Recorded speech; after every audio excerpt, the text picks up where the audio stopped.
Hello and welcome to this new episode of AI and Digital Trust, future-proofing your boards with Khwaja Sheikh, the CTO of IBM, and myself, Manoj Agarwal, a global AI thought leader and practitioner. And today we are going to be talking with Dan Hesse. So Dan is a transformative force in the telecommunication industry, best known for his game-changing leadership as a former CEO of Sprint Corporation. During his tenure from 2007 to 2014, he steered the company through turbulent waters, achieving a remarkable turnaround that took Sprint from worst to first in JD Power's customer satisfaction rankings. Under his leadership, Sprint was recognized not only for superior service, but also for industry leading sustainability and corporate responsibility initiatives. Dan's career spans over 4 decades, including 23 years at AT&T, where he launched the revolutionary Digital One rate plan, changing how mobile services were sold forever. He also led Embarq Corporation and Terabeam Corporation as chairman and CEO, consistently pushing the boundaries of innovation and customer-centric leadership.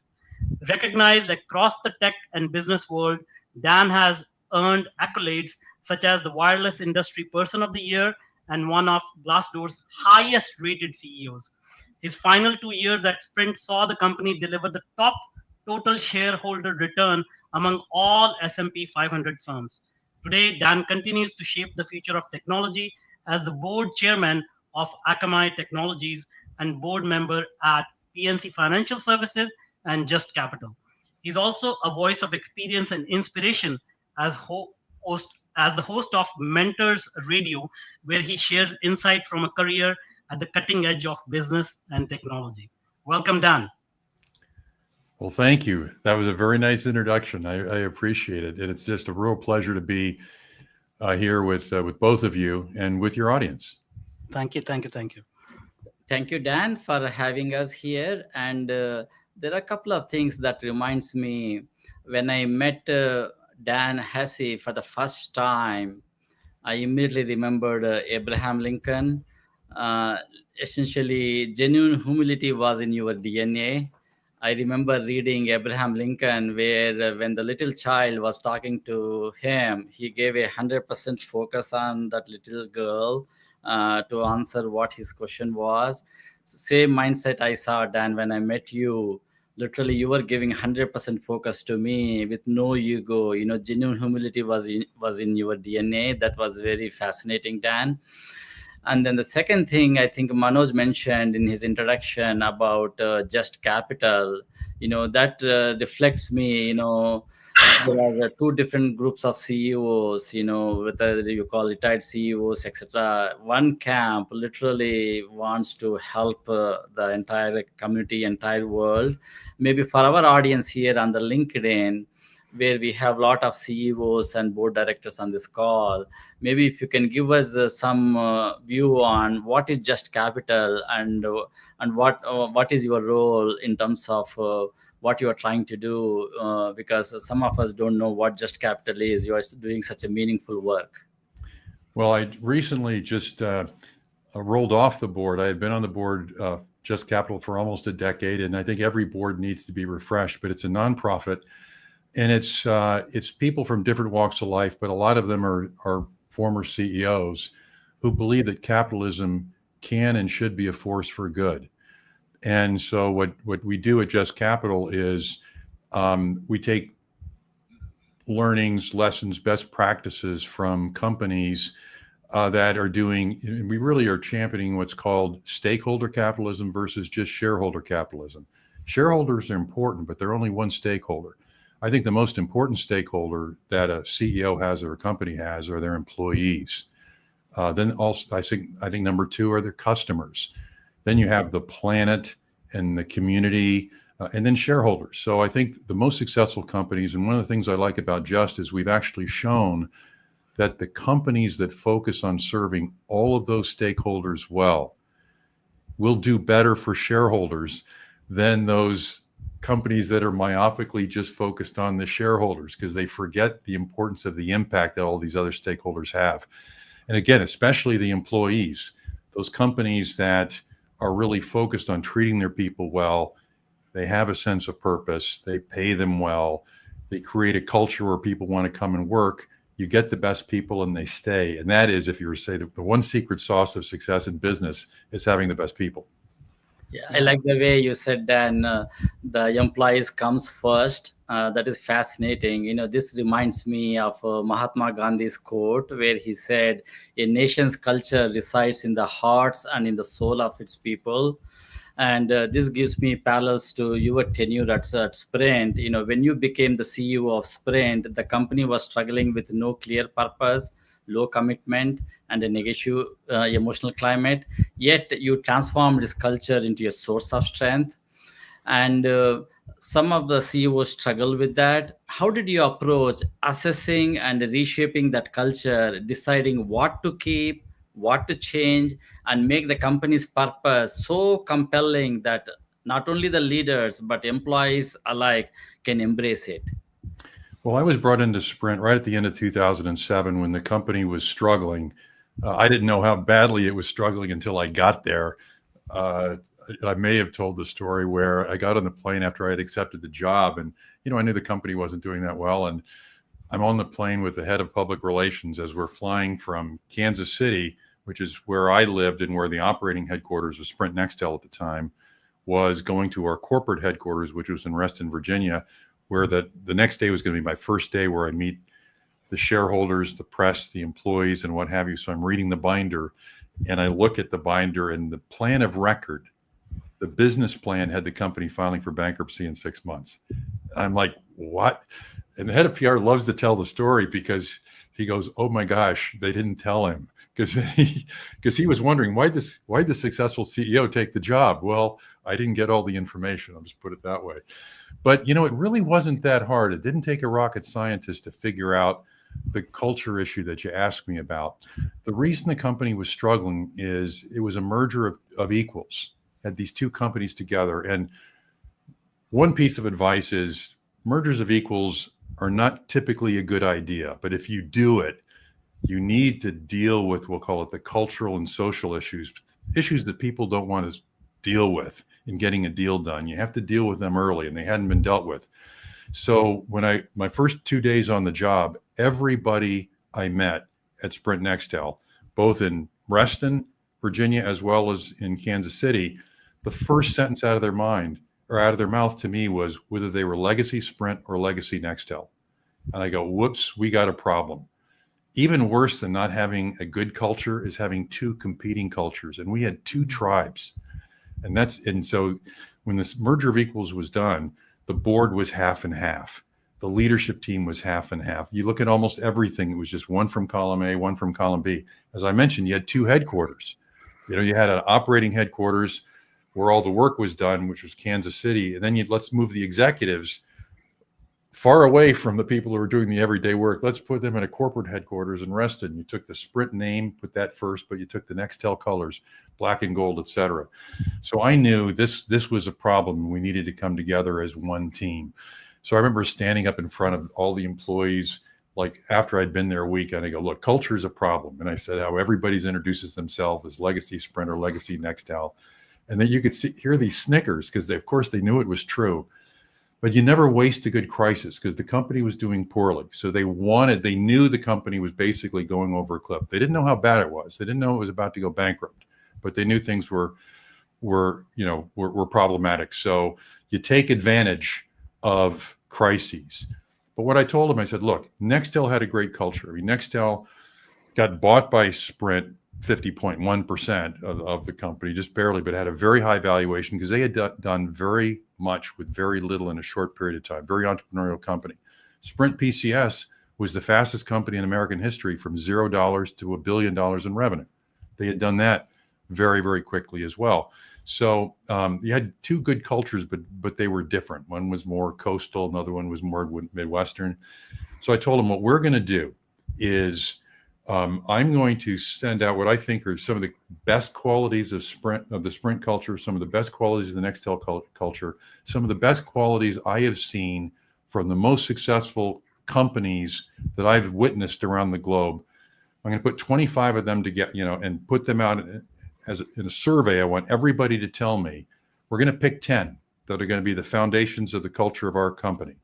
I'm going to send these out in a survey, and I want you to tell me, the lens I want you to use is, number one, which company do you think, what qualities will make up the company that's going to win in the marketplace? And number two, what are the qualities of the company that you want to work for? But I told him, I said, I will tell you, really only kind of voting on 9, because I can tell you one thing that is going to be part of the culture that I'm just telling you now, I'm choosing it. I'm going to put it out in the survey. I'm interested in your thoughts, but it's going to be part of the culture. And that's accountability. Because one of the things I'm finding is no one's accountable. It's always somebody else or blah, blah, blah. We're going to have accountability. And it's starting with culture. As the CEO, I'm accountable for culture. So if this culture works, or doesn't work, it's on me. I own it. And so, like very many things, it's not a democracy. This company's not a democracy. I'm going to make the decisions of the things I own. Like, I own culture and I'm accountable for it, but I want your input. So I want you to tell me what you think they ought to be. And it may or may not be the top 10, but you'll certainly influence the way I choose them. So then we came out with and I sent every employee of the company, I don't even think I have one up here, but I had a wallet card of the 10 attributes that made up our culture. And every quarter I would put those, when I had the quarterly employee meetings, afterwards we'd do a survey every quarter. How are we doing walking the talk? And would report on them and measure it, not only in terms of the survey results, but other results. So I know one of the themes that you focus on in this podcast is innovation. Innovation was part of our culture. So, for example, in addition to how we thought we were being in terms of being innovative, I also had hard numbers. So, focus on customers. I had our JD Power rankings, our American Customer Satisfaction Index rankings, et cetera, along with it. On innovation, the number of patents applied for and the number of patents approved. Those kinds of things, as well as new products. So it was measured, it was reported on, people knew it was important. So, and of course we had a crisis. And so in many respects, it was the easiest thing to start from ground zero, where they all, and I think very important in culture is engaging everybody in the culture. So letting them be a part of, we'll call it the voting process, but then talking about it all the time. And then me feeling as CEO that I owned it, so I needed to embody it. I know you have CEOs and leaders on the call. Don't ever have a culture that you don't feel you can walk the talk, that you don't feel comfortable with. Because if you say one thing and do another, it works against you big time. Yeah, this is fascinating, Dan. The way you got the engagement from the employees on the values that you want to infuse. I see some parallels with at IBM. We are very big on open source because we want to democratize the technology for everybody. Everybody is a value creator. So there's a big thing in terms of AI, in terms of the open source AI versus a few closed models where only the few gets access to it. Now, if I make it a little more spicy, let's assume a scenario where the CEO has a good message, top down, collected the feedback from the employees at the bottom up, and as a board, couple of board, as I often recommend board directors to have site visits, and as part of the site visits, they also appreciated how the CEO is communicating with the employees, the way the psychological safety is introduced when the employees are asking some questions in the all hands call, etc. But sometimes, the middle management plays a critical role, to make sure the middle management are actually driving those behaviors, so that the communication at the top is modeled across all the way to the lower level. I was curious what tools you used to get the feedback, whether the middle management is doing their efforts or not. Maybe if you can add 1 or 2 tips around that. I think the CEO has a couple of really big levers to not only get an entire, we'll call it the big ship, because it's not only deep in terms of levels of management, but it's typically broad in terms of whether it's geographic breadth or product or business unit breadth or what have you. How do you get it across? The two big levers, and really I would say almost a third, are compensation and agenda, and then measurement. Because they really do, if you do those three things, you pretty much guarantee uniformity throughout the company. So the first thing when I got there, the other thing is I noticed my agenda as the CEO was already over 80% taken. Like 90% of it was I was in meetings. I'm going, holy smokes, when am I going to get any work done? So I eliminated 85% of the standing meetings, completely took them off. And so that we had time to work. But in terms of my ops meeting, so every Monday afternoon, the last 3 hours, basically 3 to 6, 3-hour meeting of me and my senior executives from 3 to 6 every Monday. The first thing on every agenda, because this was when you get, we haven't talked about strategy, but the customer experience was number one. That was the reason Sprint was in trouble. Customers were leaving us. Our customer service was really bad. We were last. And, it doesn't take a rocket scientist to figure out, if the customers are leaving, you're not getting customers. Doesn't matter how fast you cut costs. If the revenues are leaving, you need revenues. So the first thing on every one of my agendas was the customer experience, and everybody played a role in that. I took what we'll call the reason codes. So we knew why customers were leaving Sprint, because when they called customer care, if they were leaving because the call dropped, I didn't hold care responsible for that. I held the head of network responsible for getting that number of calls down. People are calling about that. If I'm leaving because I was either sold the wrong rate plan or I don't understand my rate plan, I held the head of sales responsible for that and all those calls that came in for those reasons. The only reasons I really held the customer care guy responsible for and their feet to the fire were repeat calls. If they had called again and their thing hadn't been resolved when they first called care, that's your fault. You need to resolve the problem before the customer gets off the call. So you get those root causes. But anyway, so getting the number of calls down was the number one goal of everybody in the company, because they were also getting paid on it. It was part of every employee's compensation, whether you were me or in the mailroom, and we were all in exactly the same compensation plan that gets everybody aligned around the same thing and focused on the same thing. People do what they get paid for and what gets measured and checked on. And that was always getting measured and checked on because that's what everybody was being paid for. But then, so that's compensation. The second being agenda. The first thing was always on my agenda was the customer experience. And if we didn't get to anything else, we didn't get to anything else. So so my direct reports, so they'd be ready for my meeting. Their meetings were all about the customer experience because they needed to get ready for the grilling from Dan. And then the next level down to get ready for that meeting, they knew it was going to be about the customer experience. Their meeting was about the customer experience. So it just trickled down. That's the way that time was spent in the company, was working on those things that they got paid on, and that was on the agenda. And so no matter where I went in the firm, middle, low, or whatever, everybody was working on the same thing, because that's what the agenda was. That's what was being measured and compensated for. And that's that's all I can say. It's not that complicated. Excellent strategy, Dan. So from these answers, it's clear that you have the ability to see exactly what the root cause of the problem is and get hyper focused on fixing that. And so now we are in a situation where a lot of new technologies are coming up, AI, blockchain, and frankly, a lot of companies that we are talking to, they are a little bit confused. Okay, which direction should they go? Because everybody seems to be talking about these technologies, but most people are kind of like finding their way. Okay, which way should we go? So your focus on culture and customer experience, these are the known things that we know that these will make a difference. But now we are entering this uncharted territory of AI and things that a lot of people don't understand. So what is your advice to board members, to CEOs, on how to navigate these uncharted waters and stay focused on what is most important?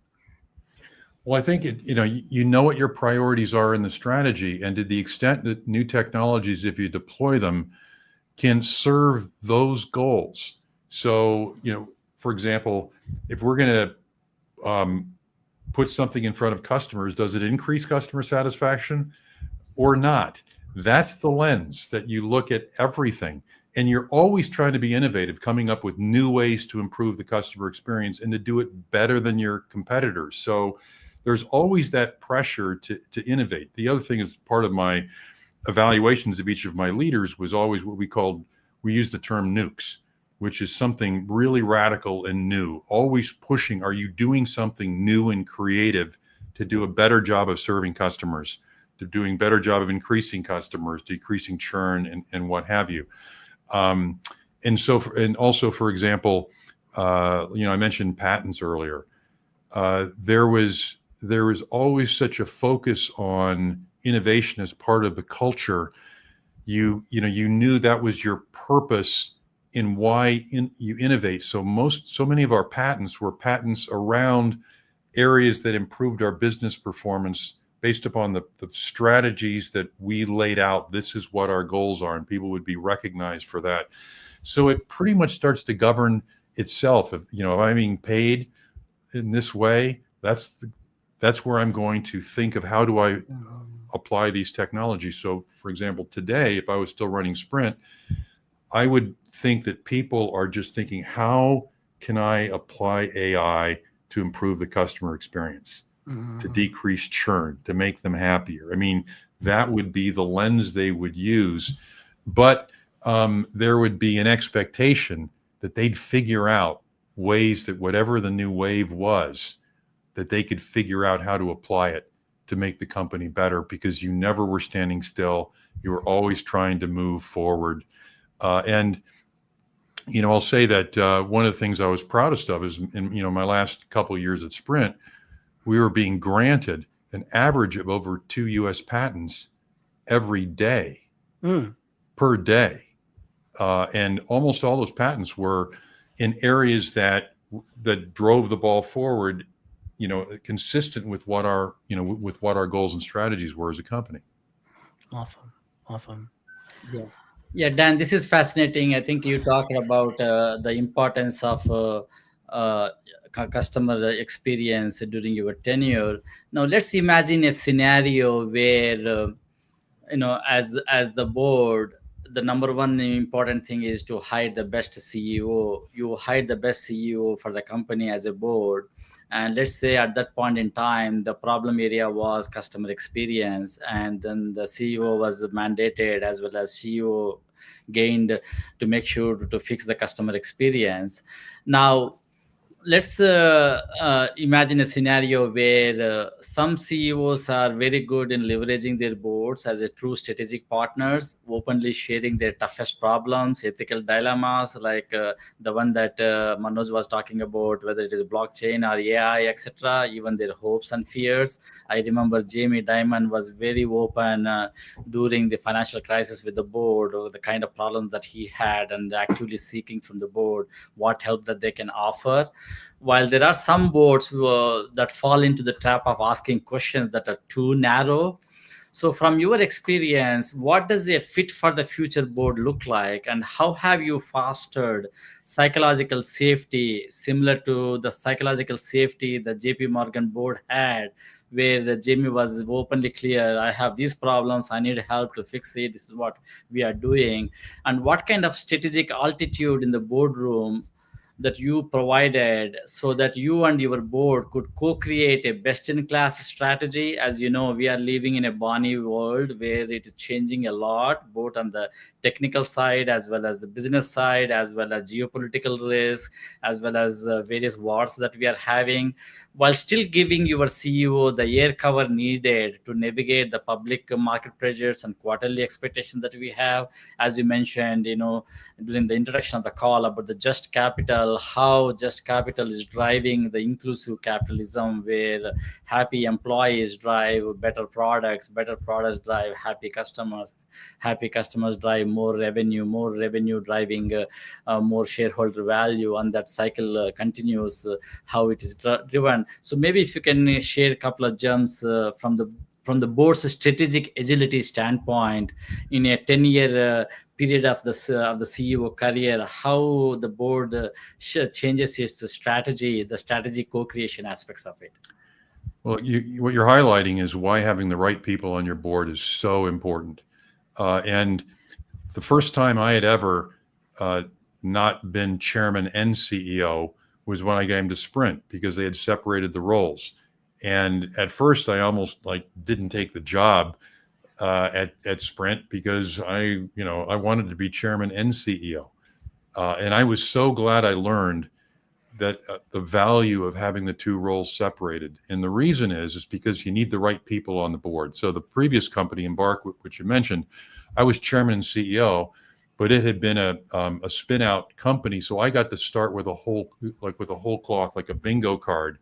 And I chose board members. I chose my ideal board based upon those with the expertise in various areas. We had what was called a bingo card of these are the different industries, these are the different experiences that I wanted the board to help me with as a partner and advisor and management.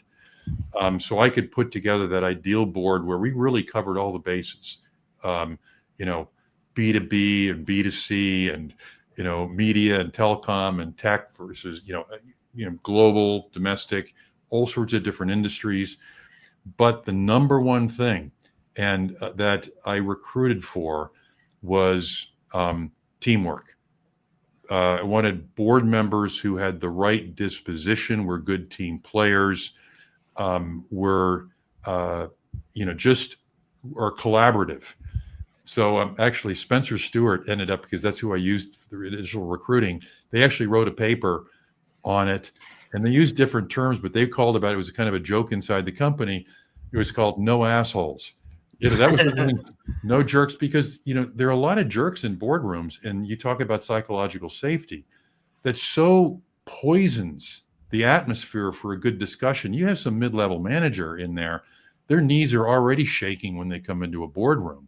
The board needs to put them at ease, make them feel comfortable, go out of their way really to do that, and then a really good dialogue ensues. So the board chairman, a guy named Jim Hance at Sprint, I knew right away. I mean, I came in there, the board was dysfunctional. And also, I talked about the importance of culture and how we chose it for the company. The board's culture has to reflect the company's culture. And the board needs to take time talking about and considering and evaluating their own performance and their own culture. Is it consistent, the same values as the company? Because if there's a disconnect, they're of no real value if they're not really part of the team.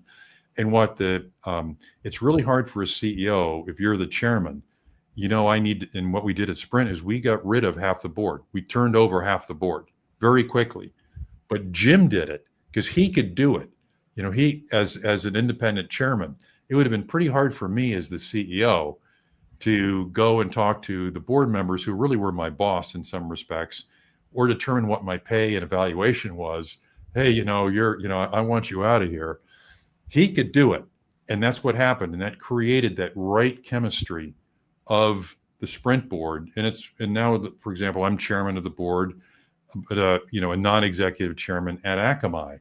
And that's one of the things that I've really focused on. If the CEO, Tom Layton, was talking in my stead now, he would say that's one of the things that Dan has always tried to do as chairman, is to make sure that that chemistry is right. And there have been members of the board that have not been aligned, where it has not been psychologically safe, for lack of a better term, for management to come in, where the way they kept score was kind of gotcha. How many times they could do a getcha on a member of management, trip them up, ask a question they didn't know the answer to. That's not what you do.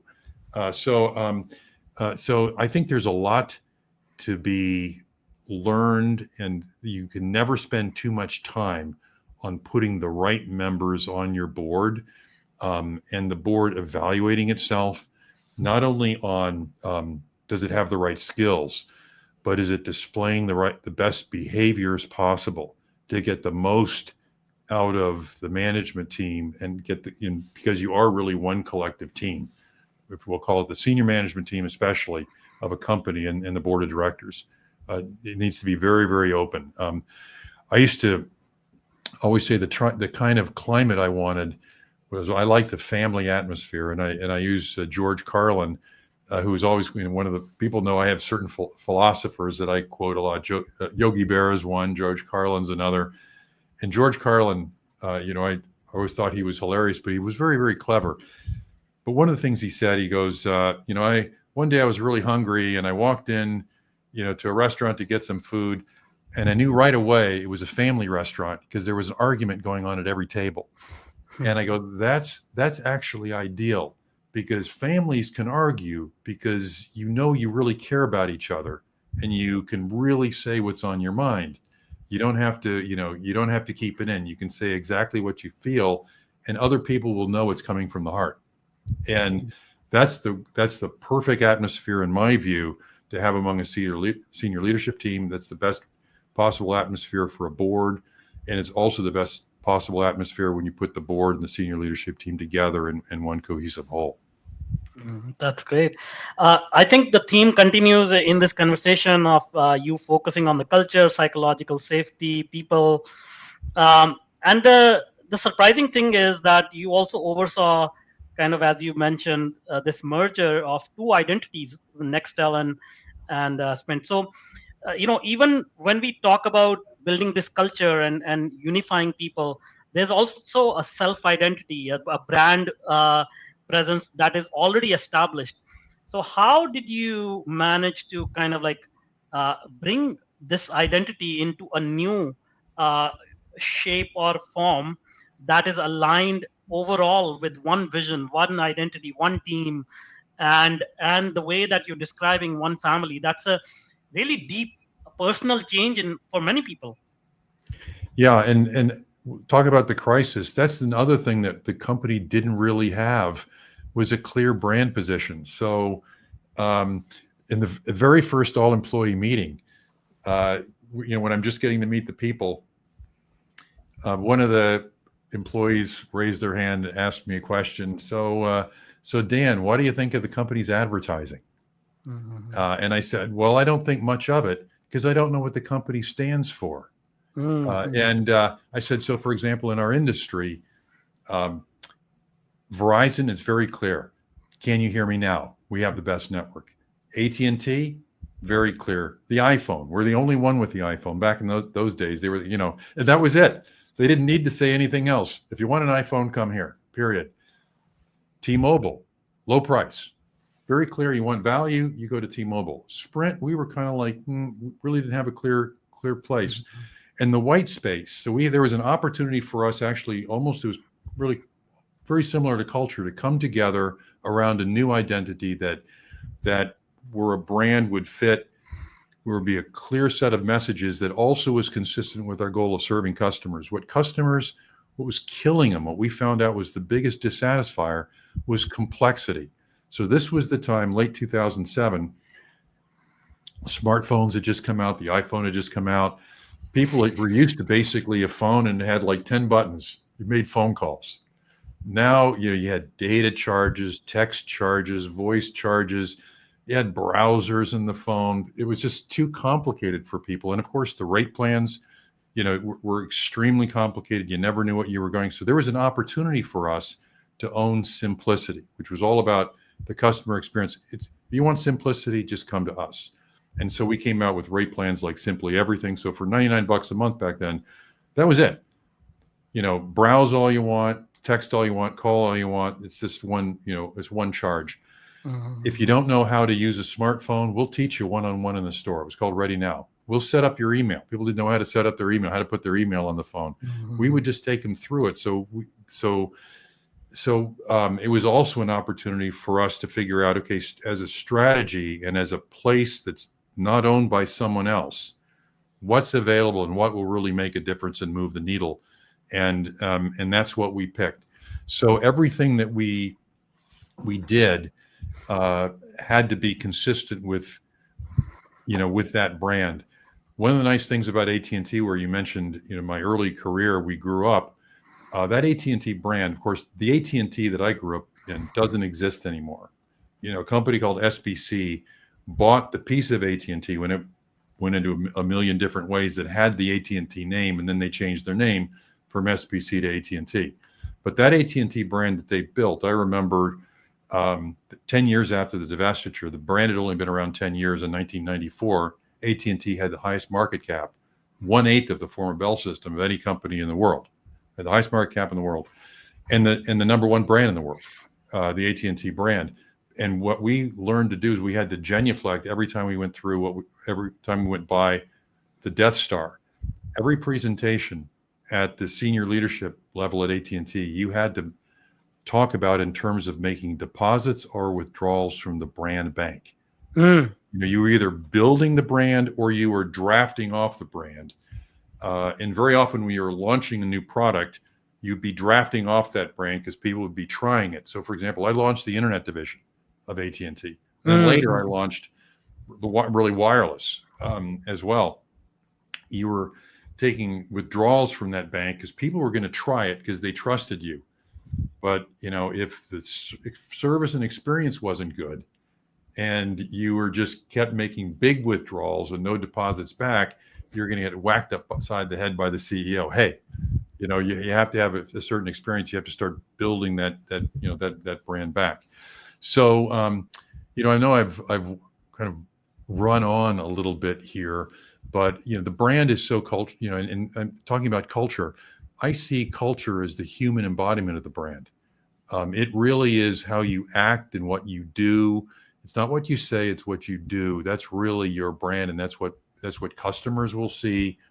That's why people in your communities will see. That's what your employees will see. Kind of how you act, that really is your brand as well. And are you really focused on making life simpler and better for your customers, or are you not? Yeah, absolutely. Yeah, this is fascinating, Dan. Manoj, check if there are any questions on the LinkedIn Live, as we have a lot of CIOs, CTOs, CISOs, CEOs, and board directors on the call. Maybe if any one of them have questions, we can ask those questions to Dan here. Now, Dan, my next question is around trust. Let me give a little bit of context on trust. We have been the corporate world has been trained with Jack Welch capitalism mindset, more around excessive short-term focus instead of long-term focus. And I see some CEOs struggle in balancing the short-term with long-term. And let me give you one personal example. I have been observing Tesla, where personally I am the fan of Tesla. I have Tesla cars in my home. And I do too. Yeah. And Elon Musk is very good with a product-centric architecture, where the companies are moving with the product-led growth strategies, where he's very good in building the products.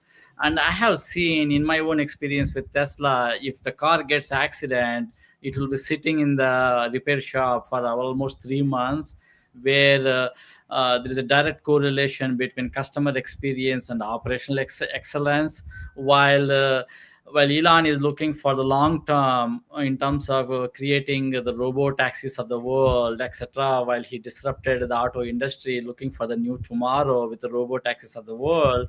But in the case of short term, he is hurting the customers like me, where I have the stickiness with the car, but it's always very careful, especially in Atlanta, when I try to put my car maybe in the parking lot, where I had to closely go into those lanes. If I slightly hit my car with the curb, then the car is gone. Then I need to text the Tesla customer service to fix my car, etc., or if there is any accident like that. So if you look at that scenario, Elon is not necessarily focusing on short term while he's focusing on long term. There may be some CEOs who are only focused on short term. They're not looking for long term, where, as I say, innovation is tied to growth by connecting all parts of the business. If you don't have innovation in the DNA for the long term, you will not survive for the new tomorrow. Especially, when I sit on IBM's board as IBM's AI Trustworthy Invention Board, my focus is to make sure that our innovation solve real problems for the world. You have some germs that the rest of the world needs to hear, how did you balance both the short term and long term? Because innovation is very important, that is tied to the growth in the context of the Tesla example I gave you. What we had as a leadership team in terms of metrics is I always had basically a 4-year. Some people talk about a 3-year plan, a 5-year plan. Always, for me, it was 4, because that was about as far as I could see, where I would try to plot all of our innovations and key breakthroughs on a period of time where we had to have them in the short term and the medium term and the long term. And as we looked at our patent portfolio, our development portfolio, our networks, because ours were constantly evolving. I mean, if you're in the wireless business, I was around at 1G, and 2G, and 3G, and 4G. I actually retired before 5G, but I was there for the first 4Gs. And those are all big things, and there are a lot of products and development that come along with that. So I think in terms of being competitive and gaining your customers' trust, you can't do either or. You have to consistently do them all and look at them as having their place in what I would call the short, medium, and long term. But generally, when the trade-off, the trust issues in terms of short term and long term are usually CEOs and companies focusing too much on the short term for profits. It's financially driven rather than thinking about the long term. One of the examples I'll give is privacy. And for me, that was a big issue of trust. And what we decided to do, and we were the only company in the wireless industry that did it, or anybody that I knew, whether it's a cable company or anyone that did it, is if we were going to use the customer's data for anything, for example, advertising, targeted advertising, customers needed to opt in instead of opt out. Now everything is opt out, but it's 20 pages, which nobody reads, and everybody knew that. If somebody actually read those 20 pages, they may not opt into that. So, they just made this big, long thing. And I thought that was a trust issue. I thought using, customer data inappropriately was a trust issue.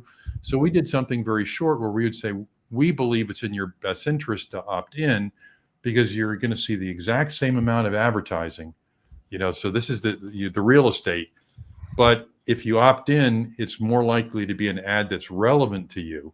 So for me, it might be about a Tesla instead of pantyhose, for example. That's going to be more relevant because that's what my interests are. So there's, and we'll protect your data. And then we also actually, to make sure our customers knew, we hired an independent third party to verify that we actually were only using customers' data who actually opted in and not using them for anything else and never selling their data, et cetera. And if you remember, this was, the Facebook and the Cambridge Analytica and all that other stuff that about, because we thought it was an issue of trust. And we were losing money because we were being offered millions of dollars for the customer data, but we just said that's the wrong thing to do, even though it was the right thing to do in the short term. Because in the long term, if we're building the brand, building trust, that's the better long-term decision. So, CEOs, that's most often the long-term, short-term issue that they'll have to deal with is there's because you're always thinking about the next quarter, because that's typically all Wall Street. Unfortunately, we're measured by Wall Street, and Wall Street really doesn't care about next year because they can sell the stock whenever they want. They're not dedicated to the company. It's not their job. It's not their livelihood. It's not their community. They couldn't give a damn where your company is in a year. And none of your activist investors care either. Don't get me on activist investors. They really don't care about the institution. And studies have been done that once an activist comes in, the long-term health of that company is going to be hurt. For the same reason, they really don't care about the institution. They don't care about the long term. But anyway, the temptation is usually to focus only on the short, not the long. So in a way, I give Elon some credit, and I think, but that's kind of the kind of person he is. He's this thinker. He needs to be offset, in my view, with members of management and on the board who are a little bit more here and now. And there, 1 + 1 might equal 3, if you have that balance. And then I talk about that on a board. My board that I picked, I had some real long range thinkers, and I had some cross the T, dot the I's today type of people as well. They balance each other very well. This is Right. fascinating, Dan. This reminded me of at IBM. The innovation has always been on its DNA, and we never deviated from security by design, privacy by design, hybrid by design.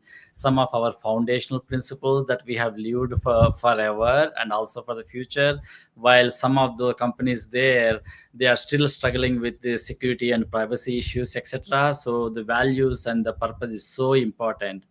Back to you, Manoj. Awesome. Yeah, no, I think the theme continues, Dan, about empowering people, building trust. Privacy, as you said, is a big issue now, even more because the internet is getting more dangerous by the day. So as these technologies are coming up, I think bringing it back to the human values, trust and privacy, and all these things are designed to build stronger relationships, not only with the customers outside the company, but also within the company between board members and employees and colleagues. So as technology takes over, and incidentally, before this interview, we were talking about custom avatars generated by AI. So how do you envision we will be able to maintain these deep, meaningful relationships and maintain the human touch as technologies take over and the world changes around us? I don't know, and I think actually there will be less, we'll call it human interaction going forward, and that's not necessarily a bad thing. You mentioned my podcast. I recently interviewed Dr. Kate Darling from MIT, who wrote this book called The New Breed, and it's really about how robots and AI-powered robots are going to change our lives and become kind of our new companions. And it's so you'd have to kind of embrace change, and younger people especially, they feel very comfortable in cyberspace. They feel very comfortable with avatars representing themselves, their personalities online, etc. And I know that a lot of our customers now, when we look at customer service and customer care, they'd rather do it themselves without a human interaction than having to actually talk to an operator. We just give them the buttons and the options and let them do it, they actually would rather do it that way.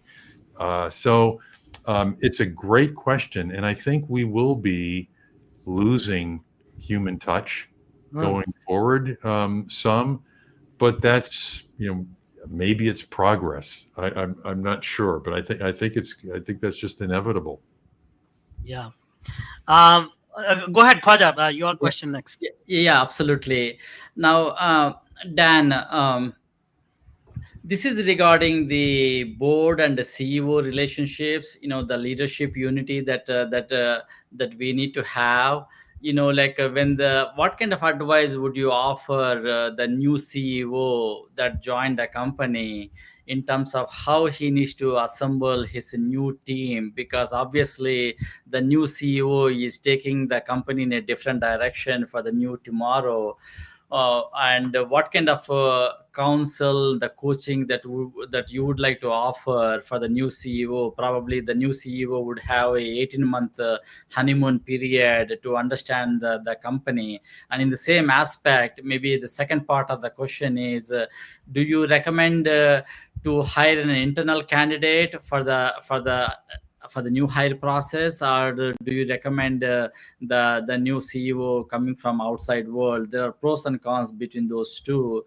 And once the board made a decision in hiring the candidate, how do we make sure that relationship between the board and CEO is so good that we don't end up into situations like a Disney or Starbucks where we have a lot of CEO turnover?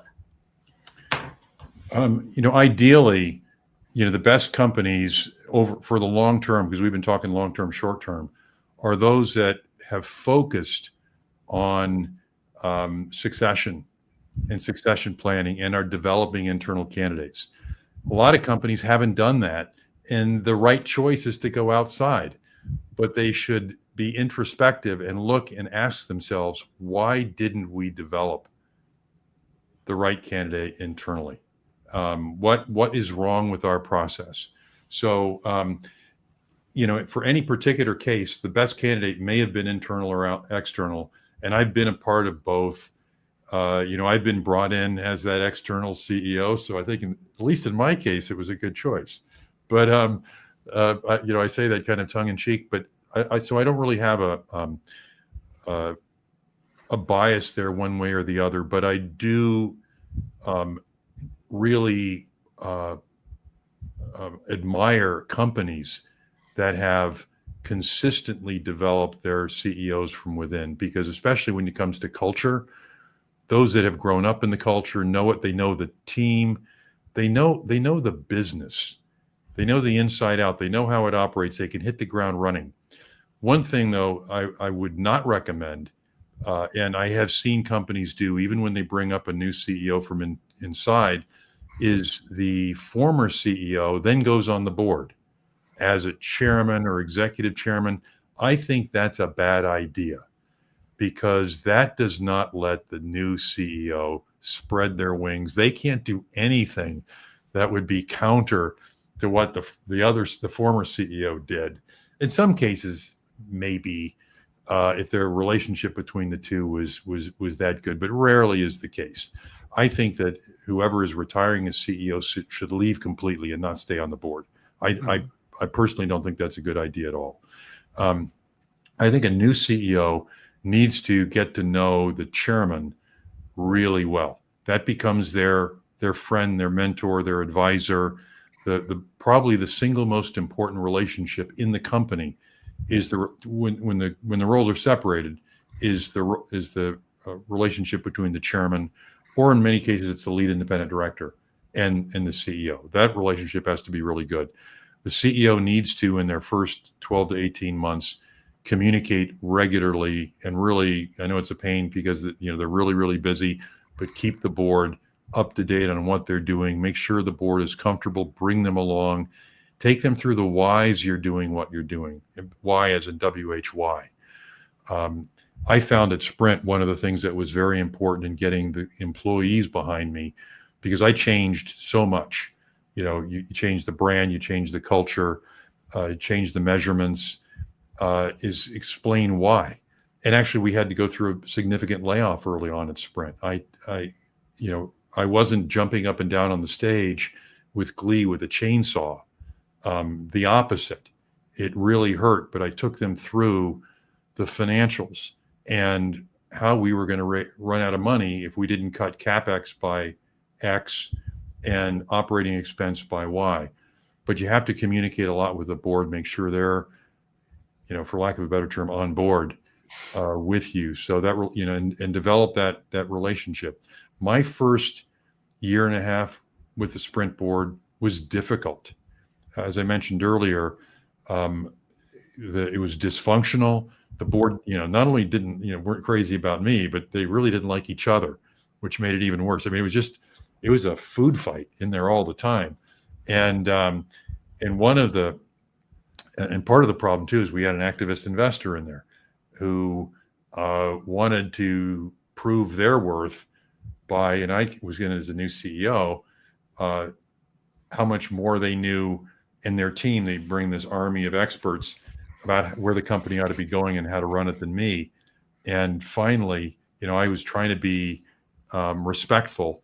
I had just had it, and I just sliced and diced all these young analysts from this company, just tore them all, because I had forgotten more about the mobile industry and about telecom than they collectively were ever going to learn. And I had it, and I just lost it. I didn't yell at them, but I just went after them and attacked everything they said and made them all feel about this big, because I had to get to work. Yeah. And I looked at their leader, who was the activist board member, and then I went down to my office. I just picked up my stuff and left. And he came down to my office, very well known activist investor, and he goes, "Dan, you win. It's your strategy from now on. You win." And from him, I didn't realize it, but that kind of show of strength and just coming after him and not kind of saying, "Okay, yeah, we'll try that," just blasting him was what he wanted to see from me. I didn't know that. But sometimes that's it. You just wanted me to stand up to him and tell him to go pound sand. And okay, you're my kind of guy.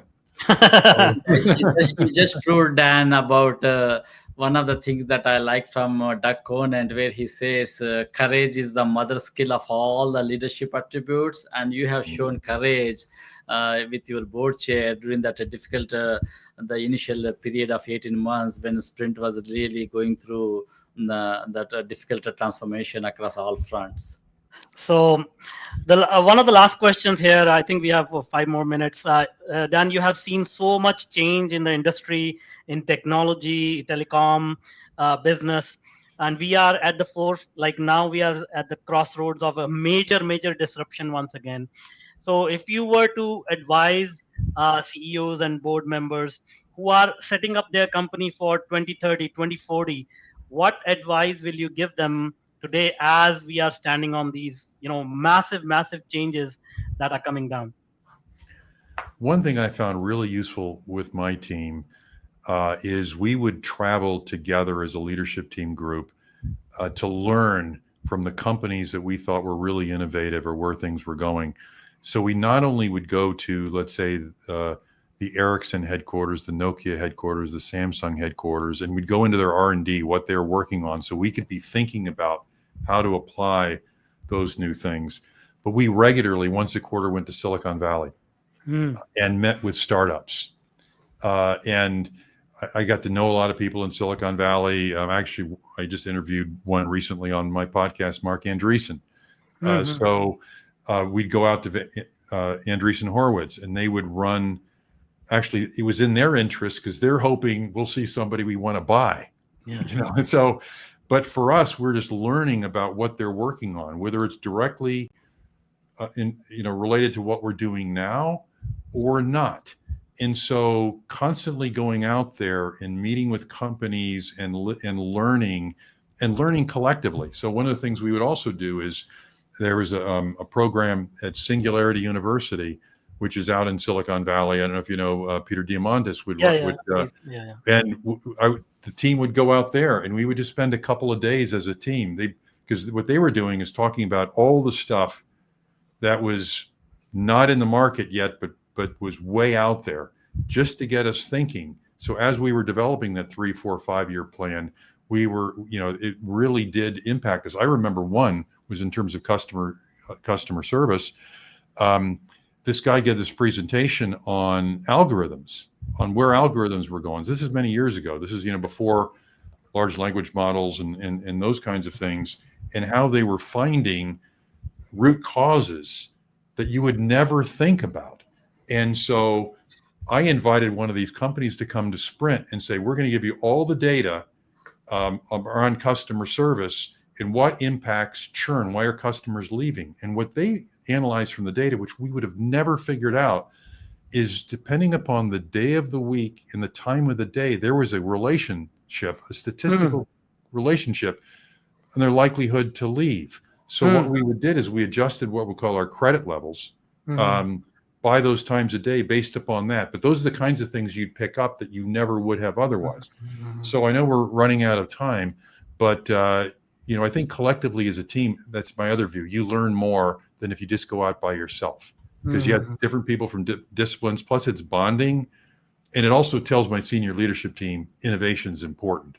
We're going out there on the leading edge, and we do this as a team on a regular basis. Yeah, this is fascinating, Dan. I think visiting the other companies, how they are doing innovations is so crucial. Especially, at IBM, we have 2 flagship events, IBM Think in the month of May, and in October, IBM Tech Exchange is coming.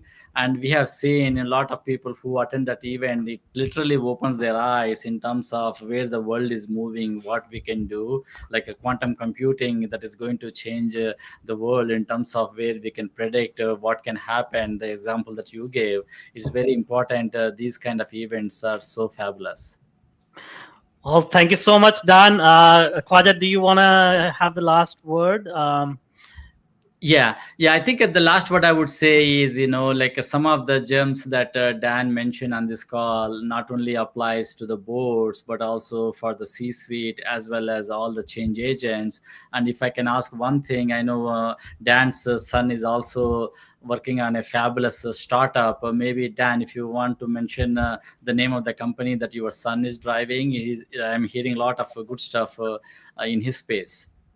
It's called Land Party Technologies, and I am my sons. My two sons basically quit their corporate jobs and started a company together about 2.5 years ago. So LAN as a local area network, Land Party. Years ago, the way they hung out and had fun was if they were going to get together and watch the football game or the baseball game, everybody would bring their laptops over.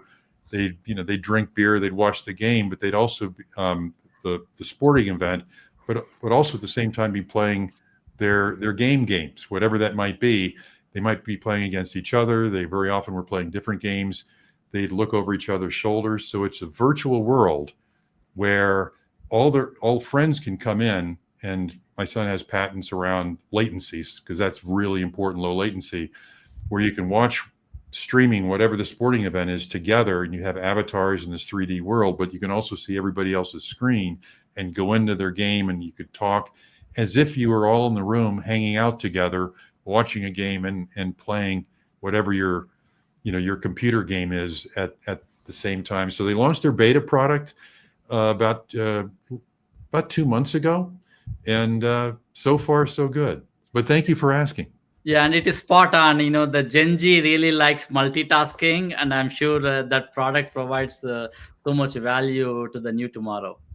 And it's on Steam, so anybody who's listening who wants to go give it a try, it's beta, so it doesn't cost anything. So give it a shot. Well, thank you so much for being with us and sharing your wisdom, Dan. Thank you. Thank you. Thank you, Dan. Appreciate it.